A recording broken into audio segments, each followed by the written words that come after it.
Welcome to the 53rd part of ancient Indian history. प्राचीन भारत के इतिहास के भाग 53 में आप सबका स्वागत है। Presently we are dealing with the topic the Mauryan age और मौर्य युग के ऊपर ये हमारा चौथा भाग होने जा रहा है। इस वीडियो में हम देखने वाले हैं spread of material culture and the state system. So we are going to talk about material culture. Material culture का मतलब क्या होता है? तो ब्रॉडली अगर इसको हम समझना चाहें तो हम कह सकते हैं कि कल्चर के जो फिजिकल एस्पेक्ट्स होते हैं उसको हम मटेरियल कल्चर कहते हैं। अब फिजिकल एस्पेक्ट का मतलब क्या है? तो उसको हम एग्जाम्पल से समझ सकते हैं। कोई पर्टिकुलर टाइम पीरियड में या किसी एक साम्राज्य के अंदर किसी पर्टिकुलर टाइप का क्वाइन अगर चल रहा होगा तो उसे हम मटेरियल कल्चर में काउंट करेंगे। ठीक है, किसी पर्टिकुलर टाइप की पॉटरी अगर यूज हो रही होगी उस टाइम पीरियड में तो उसे हम मटेरियल कल्चर के अंदर काउंट करेंगे। तो इस टाइप की जो चीज़ें हैं और जो इक्विपमेंट्स थे, जो हथियार थे, वो सारे जो उस समय यूज़ होते थे वो किस तरीके से स्प्रेड हुए एंड उसका क्या इंपॉर्टेंस होता है उसे हम समझने की कोशिश करेंगे इस वीडियो में। तो चलिए स्टार्ट करते हैं आज का वीडियो। एंड जो मॉडर्न्स थे उन्होंने first time well organise machinery जो है वो स्टैब्लिश की, वेल ऑर्गेनाइज मशीनरी स्टार्ट की। That means we are talking about administrative machinery. ठीक है, शासन प्रणाली जो है उसको बहुत ही अच्छे तरीके से इन्होंने ऑर्गेनाइज किया। एंड हमें एक बात याद रखनी होगी कि जो मौर्यंस थे उनका जो एडमिनिस्ट्रेशन का टाइप था दैट वाज सेंट्रली एडमिनिस्टर्ड। ठीक है, मतलब सेंटर से वो सारी चीज़ों को कंट्रोल करने की कोशिश करते थे। ओके, देन जैसे जैसे मौर्यंस ने अपना साम्राज्य जो है बढ़ाया उसकी वजह से क्या होता है कि जब भी कोई राजा साम्राज्य को बढ़ाता है तो नए एरियाज़ को अपने वो कंट्रोल में लेगा। जब वो नए एरियाज़ को अपने कंट्रोल में लेगा तो वहाँ के जो ट्रेडर्स होंगे, वहाँ के जो मिशनरी एक्टिविटी में इन्वॉल्व जो लोग होंगे उनके लिए नए दरवाजे खुलेंगे और ट्रेड एंड मिशनरी एक्टिविटीज़ के लिए जो दरवाजे हैं वो मौर्यंस के काल में भी खुलते रहे, क्योंकि वो टेरिटोरियल एक्सपेंशन जो है वो करते रहते हैं। अब एंड जब भी टेरिटोरियल एक्सपेंशन हुआ, नए एरियाज़ को हमने अपने कंट्रोल में लिया, तो हम उसको एडमिनिस्टर करने के लिए अपने एडमिनिस्ट्रेटर्स जो हैं वो हम वहाँ पे भेजने वाले हैं, अपने ट्रेडर्स जो हैं वो हम भेजेंगे। देन साथ ही साथ जैन एंड बुद्धिस्ट मॉन्क्स जो हैं वो भी अब मूव होंगे उन एरियाज़ में। तो इस तरीके से क्या होगा कि जो हमारे एडमिनिस्ट्रेटर्स जो हैं वो नए एरिया में जब मूव होंगे, ट्रेडर्स जब मूव होंगे तो वो अपने साथ अपना कल्चर भी लेके जाएंगे। ठीक है, तो जब वो अपना कल्चर लेके जाएंगे तो साथ ही साथ वो चीज़ें भी लेके जाएंगे जो वो मगध साम्राज्य में यूज़ करते थे, फॉलो करते थे। ठीक है, तो फॉर एग्जांपल कोई एडमिनिस्ट्रेटर जो है नए एरिया में वो गया एंड वहाँ पे वो रहना शुरू करता है तो अपने साथ वो सारी चीज़ें लेके गया होगा। तो जब वो अपने साथ सारी चीज़ें लेके गया होगा तो वो नए एरिया में जब वो स्टैब्लिश हुआ, यानी नए एरिया में जब वो रहना शुरू हुआ, तब वहाँ के लोगों ने देखा कि ये जो बंदा है ये किसी पर्टिकुलर टाइप की पॉटरी जो है यूज़ कर रहा है जो उस समय उस एरिया में यूज़ नहीं हुआ करती होंगी। तो लोग जो हैं वो आके पूछेंगे कि हाँ भाई, ये जो पॉटरी है ये तुमने कहाँ से ली, कैसे बनाई जाती है, ये इतनी इतनी अच्छी दिख रही है, बताओ इसकी ट्रेडिंग होती है कि नहीं होती है। तो इस तरीके से क्या होता है कि मटेरियल कल्चर जो है वो स्प्रेड होता है। ठीक है, एंड जैसे जैसे टेरिटोरियल एक्सपेंशन होता गया तो जो मटेरियल कल्चर था गैंजेटिक बेसिन का वो भी पूरे एम्पायर में धीरे धीरे स्प्रेड होना शुरू हो जाता है। जो मटेरियल कल्चर है गैंजेटिक बेसिन का वो बेसिकली बेस्ड था on intensive use of iron. Iron जो है, आयरन ओर जो है वो काफ़ी ज़्यादा मात्रा में मगध एरिया में, मगध साम्राज्य के अंदर जो है अवेलेबल था। प्रेजेंट डे आज के टाइम पे जिसे हम झारखंड कहते हैं वो मगध का ही पार्ट था। यानी आज के टाइम पे जो बिहार है तो बिहार एंड झारखंड दोनों को मिला के जो है वो मगध साम्राज्य जो है वहाँ से स्थापित हुआ था। पाटलिपुत्रा जो प्रेजेंट डे पटना है वो कैपिटल हुआ करता था। तो जो झारखंड था वो भी उनके कंट्रोल में था। So they were having lots of iron ore and उस आयरन ओर को यूज़ करते हुए उन्होंने बहुत सारे इक्विपमेंट बनाए एंड उसके वजह से कहीं ना कहीं जो मौर्यंस हैं उनके पास काफ़ी पावर जो है वो आया, क्योंकि वो टूल्स बना के एंड वेपन्स बना के वो बेचते भी थे आयरन के। एंड आयरन के टूल्स की वजह से जो मौर्यंस थे वो सक्षम हो पाए कि उन एरियाज़ को भी वो क्लियर कर पाए जिन एरियाज़ पे कभी कल्टीवेशन नहीं हो पाती थी। एंड उन्होंने रेवेन्यू के सोर्सेज जो हैं वो जनरेट किए और भी बहुत सारी चीज़ें हम डिस्कस करते रहेंगे। ठीक है, तो आयरन जो है उसने इंपॉर्टेंट रोल प्ले किया। देन राइटिंग जो है वो भी यूज़ होने लगी थी, पॉइंट मार्क कॉइन्स जो है वो भी यूज़ हो रहे थे। ब्यूटीफुल पॉटरी जो है northern black polished where pottery वो भी यूज़ हो रही थी। गंजटिक बेसिन के अंदर यानी मौर्य साम्राज्य के अंदर, एंड साथ ही साथ बर्न्ड ब्रिक्स जो है वो भी काफ़ी इंपॉर्टेंट रोल प्ले करते हैं। एंड रिंग वेल जो है, गोल जो कुएं हैं, उनका कंस्ट्रक्शन भी मौर्यस के द्वारा स्टार्ट करा दिया जाता है। साथ ही साथ नॉर्थ ईस्टर्न इंडिया में हम देखते हैं कि टाउन्स जो हैं वो भी एग्जिस्टेंस में आ जाते हैं। So what is the significance of existence of towns in north eastern India? तो अगर हम पहले के टाइम की बात करें तो जो आज के टाइम पे बिहार है, पहले हम उसको कहते थे विहार, ठीक है। तो विहार हम कह रहे हैं, तो विहार हम कैसे प्लेस को कह सकते हैं? ऐसे प्लेस को कह सकते हैं जहाँ पे ग्रीनरी रही होगी, ठीक है। तो पहले के टाइम पे ये जो एरिया था वहाँ पे ग्रीनरी काफ़ी अच्छी खासी हुआ करती होगी, जंगल झाड़ियाँ बहुत ज़्यादा हुआ करते होंगे। एंड उन एरियाज़ में हर जगह पे सेटल डाउन हो पाना जो है वो पॉसिबल नहीं होता था। बट जब आयरन का यूज़ स्टार्ट हुआ एंड टूल्स एंड इक्विपमेंट्स बनाए जाने लगे, वेपन्स बनाए जाने लगे, तो उन टूल्स को यूज़ करके उन एरियाज़ को अब ईजिली जो है क्लियर किया जा सकता था, समतल बनाया जा सकता था, रहने लायक बनाया जा सकता था। एंड वही चीज़ जो है मॉडर्न्स ने किया एंड नए टाउन्स जो हैं उन्होंने एस्टैब्लिश किए। एंड नए टाउन्स एस्टैब्लिश करने से क्या होता है कि वहाँ पे कुछ समय के बाद जब पॉपुलेशन सेटल होगी एंड वो स्टेबल कंडीशन में पहुँचेगी, तो हम वहाँ पे टैक्स जो है वो उनसे वसूल सकते हैं। एंड इस तरीके से जो सेंट्रल गवर्नमेंट रहेगी उसके पास जो टैक्स का कलेक्शन है वो बढ़ेगा, उनका रेवेन्यू जो है वो बढ़ेगा। तो इस तरीके से जो मौर्य साम्राज्य है वो एक्सपेंड होता है एंड धीरे धीरे उनका जो वर्चस्व है वो बढ़ता जाता है। आयरन ओर जो है उसने काफ़ी इंपॉर्टेंट रोल प्ले किया, नो डाउट। जो लीडरशिप होता है वो बहुत ही इंपॉर्टेंट होता है, बट उसके साथ साथ बहुत सारे और ऐसे फैक्टर्स होते हैं जो फेवरेबल अगर हों तो साम्राज्य जो है वो बहुत अच्छे से विस्तृत हो जाता है, बहुत अच्छे से एक्सपेंड कर पाता है। तो वो जो चीज़ें हैं वो मॉरियंस के हाथों में, मॉरियंस के एरियाज़ में फॉल होते थे, जिनका उन्होंने इफिशिएंटली यूज़ किया। क्योंकि बहुत बार क्या होता है कि हमारे पास रिसोर्सेज है, but if we are not able to use all those resources in a specific way और in a particular way, then उन चीज़ों का कोई महत्व नहीं होता है। तो उसका यूटिलाइजेशन जो है वो भी मॉडर्न्स ने काफ़ी अच्छे से किया। एंड साथ ही साथ आयरन इम्प्लीमेंट्स के साथ स्पोक्ड व्हील जो है वो भी यूज़ होने लगा। तो इन सब चीज़ों की वजह से जो डेवलपमेंट है वो काफ़ी फास्ट जो है वो हम देखते हैं मौर्य के काल के अंदर। देन आर्म्स एंड वेपन्स जो है उसके जो मैन्युफैक्चरिंग है उसकी मोनोपोली मौर्यन गवर्नमेंट ने अपने पास रखी। एंड ये ऑब्वियस सी बात है, अगर आप किसी टेरिटरी पे कंट्रोल कर रहे हो, आप किसी साम्राज्य के राजा हो, तो आप ये नहीं चाहोगे कि आप हर किसी को आर्म्स एंड वेपन्स बनाने का ऑथोरिटी दे दो। क्योंकि अगर हर किसी के पास आर्म्स एंड वेपन्स बनाने की ऑथोरिटी अगर आ गई तो कोई भी आपके अगेंस्ट जो है कल को उठ सकता है और उन्हीं हथियारों को जो आपके साम्राज्य में ही उन्होंने बनाया है उसको आपके ऊपर जो है चला सकते हैं, आपका साम्राज्य जो है खत्म कर सकते हैं। तो इस चीज़ को ध्यान में रखते हुए मौर्यंस ने मोनोपोली जो है आर्म्स एंड वेपन्स की वो अपने पास रखी। यानी सिर्फ और सिर्फ मौर्यन साम्राज्य के जो लोग थे, यानी गवर्नमेंट के जो लोग थे, वही बताते थे कि हाँ किसके पास ऑथोरिटी रहेगी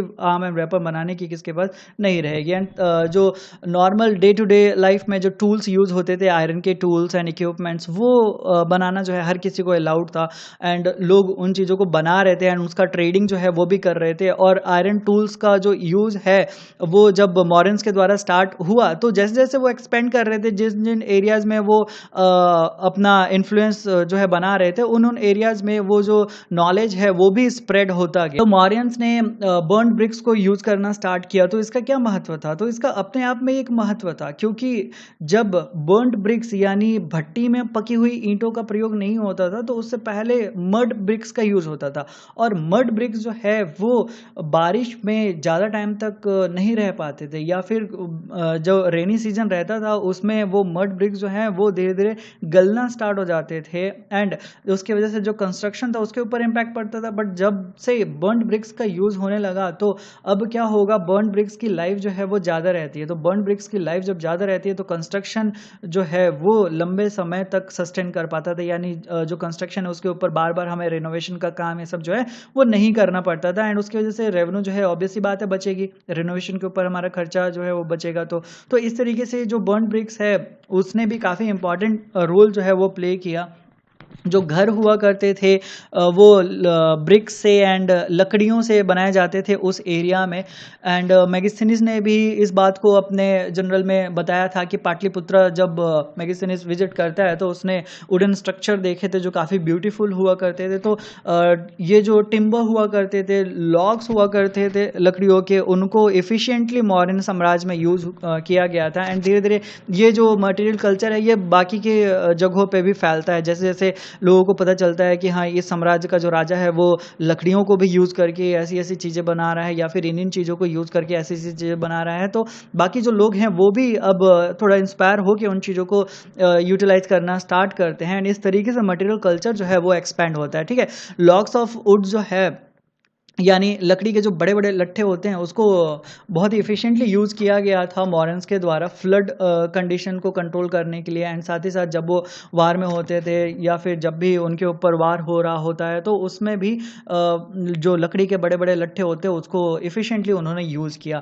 जो बर्न ब्रिक्स है वो एक बहुत बड़ा वरदान साबित होता है, क्योंकि इससे कंस्ट्रक्शन की जो लाइफ है वो बढ़ जाती है। साथ ही साथ रिंग वेल्स जो हैं, गोल जो कुएँ हैं, वो भी फर्स्ट टाइम मॉरन्स के द्वारा कंस्ट्रक्ट किए जाने लगे थे। एंड धीरे धीरे इस चीज़ का नॉलेज जो है वो भी एम्पायर के दूसरे एरियाज़ में फैलता जाता है। रिंग वेल जो है वो अपने आप में एक इम्पॉर्टेंस होल्ड करते हैं, बिकॉज जब तक रिंग वेल का कंस्ट्रक्शन स्टार्ट नहीं हुआ था, जब तक लोगों को कुएं के बारे में उतना पता नहीं चला था, तब तक लोग क्या करते थे, रिवर बैंक्स पे सेटल होना पसंद करते थे, क्योंकि पानी जो है बेसिक नेसेसिटी में काउंट होती है।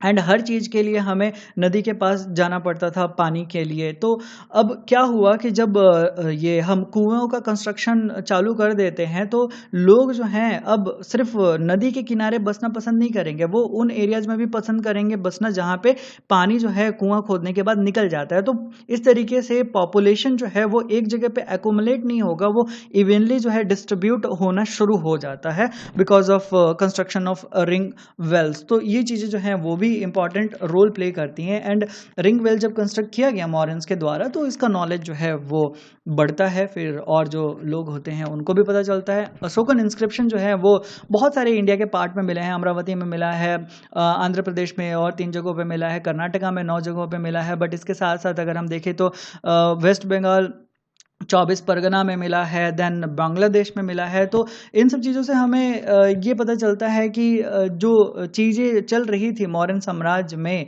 तो वो जो चीज़ें हैं वो उन एरियाज़ में भी स्प्रेड हुई होंगी, तभी वो चीज़ें जो हैं वहाँ तक पहुँची एंड इंस्क्रिप्शन जो है वहाँ तक पहुँचा। यानी वो जो एरियाज़ हैं कहीं न कहीं मॉरन्स के कंट्रोल में रहे होंगे, तभी तो वो सारी चीज़ें वहाँ तक पहुँच पा रही है। जो कंस्ट्रक्शन एंड जो भी आयरन इक्विपमेंट्स, ये सब स्टील मैन्युफैक्चरिंग, ये सब जो स्टार्ट हुई मॉरन के टाइम में, तो उसका नॉलेज जो है धीरे धीरे ऑल ओवर इंडिया जो है वो स्प्रेड होता है। हमें 200 बीसी या फिर 200 बीसी से पहले बने हुए आयरन इक्विपमेंट जो हैं वो भी मिड गैंजेटिक प्लेन में देखने को मिल जाते हैं। एक्सकवेशन में वो जो चीज़ें हैं वो निकल के आती हैं। फिर हम देखते हैं कि जो आयरन एंड स्टील का जो स्प्रेड है वो बढ़ता जाता है। एंड इससे क्या होता है कि जंगलों को साफ़ करना एंड कल्टीवेशन करना जो है काफ़ी ईजी हो जाता है। एंड कलिंग एरिया में शायद इन चीज़ों को इफ़िशिएंटली लोगों ने यूज़ करना स्टार्ट किया, एंड जिसके वजह से वो जो किंगडम है वो फास्टली डेवलप कर पाने में सक्षम हो पाता है। एंड फर्स्ट सेंचुरी बीसी की अगर हम बात देखें तो उस समय चेती या फिर छेदी डायनेस्टी जो है वो इमर्ज होती है कलिंग एरिया में। एंड उन्होंने काफ़ी अच्छा प्रोग्रेस जो है वो दिखाया। तो हो सकता है कि इन सब चीज़ों को यूज़ करके वो प्रोग्रेस कर पाने में जो है सक्षम हुए। देन हम छेदी या चेती, सत्यवाहना, चेरा, चोलाज एंड पांड्याज को देखें तो एडमिनिस्ट्रेटिव मेजर्स जो मौर्य के द्वारा यूज़ किए जाते थे, वो एडमिनिस्ट्रेटिव मेजर्स जो हैं, जो जो चीज़ें उनको अच्छी लगी, छेदी को, सत्यवाहना को, चेराज को, चोलाज को, पांड्याज को, उन्होंने भी अपने साम्राज्य के अंदर उन चीज़ों को अपनाया। एंड उसके थ्रू उन्होंने एडमिनिस्टर करने की कोशिश की एंड अपने साम्राज्य को कंट्रोल करने की, एक्सपेंड करने की कोशिश की थी। तो मौर्याज का जो एडमिनिस्ट्रेशन था वो भी इतना इफ़िशिएंट था कि लोगों ने उसको जो है अपनाना शुरू किया। मेगास्थनीज ने अपने जनरल में बताया कि जब वो इंडिया विजिट करता है तो उस समय पांड्या जो हैं वो भी एग्जिस्ट कर रहे थे, ठीक बाउंड्री के आसपास, मौर्य साम्राज्य की बाउंड्री के आसपास। तो पांड्याज का एग्जिस्टेंस उस समय था जब मेगास्थनीज जो है इंडिया विजिट करता है। उस समय कौटिल्य ने एडवाइस किया कि नए सेटलमेंट जो हैं वो बनाने चाहिए, एंड नए सेटलमेंट जो हैं वो हम कल्टिवेटर्स की हेल्प से बनाएंगे। हम ओवर पॉपुलेटेड एरिया जो हैं वहाँ से लोगों को निकालेंगे, वहाँ से वैश्य एंड शूद्रास को निकालेंगे, एंड हम उन एरियाज़ में उनको लेके जाएंगे जिन एरियाज़ में अभी के टाइम पे कुछ भी एग्जिस्ट नहीं करता है, एंड हम उनको बोलेंगे कि आप यहाँ पे सारा जो काम है वो करो, आप इस ज़मीन को समतल बनाओ, यहाँ पे जो जंगल झाड़ियाँ हैं उसको साफ़ करो, एंड इस तरीके से वो न्यू सेटलमेंट जो है वो इस्टेब्लिश करना स्टार्ट कर देते हैं। और उन एरियाज़ पे भी खेती स्टार्ट कर देते हैं जहाँ पे पहले कभी खेती नहीं हुआ करती थी, ठीक है।